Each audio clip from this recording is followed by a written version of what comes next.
Again, as I mentioned, both sides of the aisle here, we have Senator Mark Kelly, a Democrat from Arizona, saying these brave Americans gave their lives in service to our country and will never forget their sacrifice.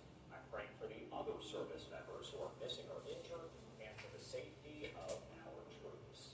Representative Mark Alford, Republican from Missouri, we mourn the loss of two American heroes killed while defending our forces against Iranian-backed attacks, and we are praying for the safe return of the service members still missing.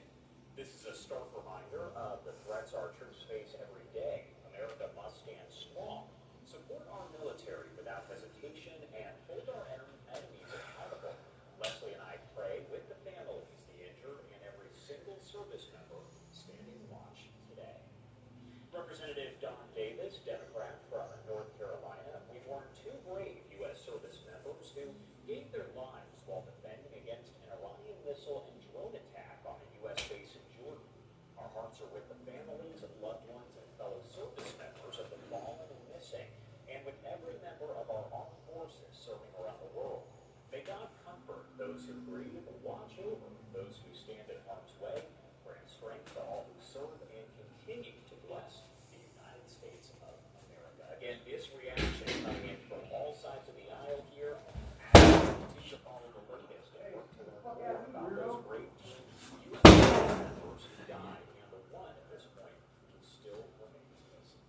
There on the bottom of your screen, we do have that poll question for you. You just got to scan that QR code on the bottom right-hand side of your screen, and it'll take you to livenowfox.com/connect and a page called Vote Now.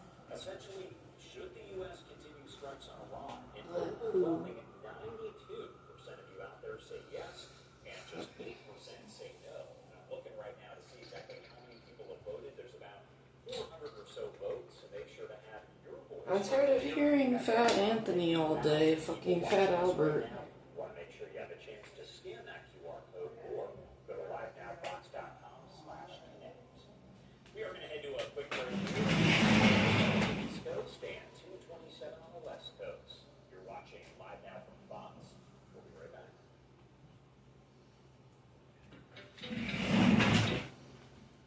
Good morning, everyone, and welcome in here on Live Now from Fox. The time is 7:57 on the East Coast and 4:57 on the West Coast. My name is Josh Breslow, and I'll be with you for the next several hours They're here so on annoying. this Saturday morning as we get to all of the latest on your top stories and live events.